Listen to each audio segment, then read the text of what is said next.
दोस्तों आज है संडे है जिसमें फालतू के काम किए जाते हैं, तो मैं एक और फालतू काम करने के लिए तैयारी शुरू कर देता हूं क्योंकि मुझे अपनी बाइक धोना थी जो कि काफ़ी गंदी हो रही थी।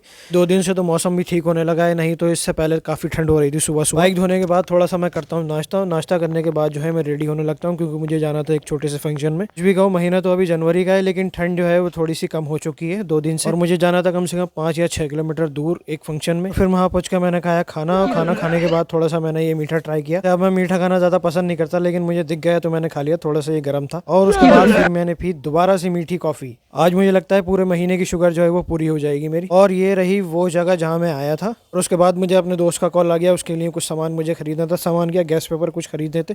तो मैं पहुंच गया बुक डिपो पर। मैंने उसके लिए गैस पेपर निकलवाया और निकलवाने के बाद उसका बिल करवाया। बिल करवाने के बाद मैं ये लेकर चल दिया उसको पार्सल करने। 2026 में पता नहीं क्या क्या देखना पड़ेगा। ये जो बिल्डिंग है इस पे भी से टीन शेड उतरने लगे हैं और गैस पेपर जो है बस के थ्रू उसके पास भेज दिए। तो आज के ब्लॉग में इतना, मिलते हैं नेक्स्ट ब्लॉग में।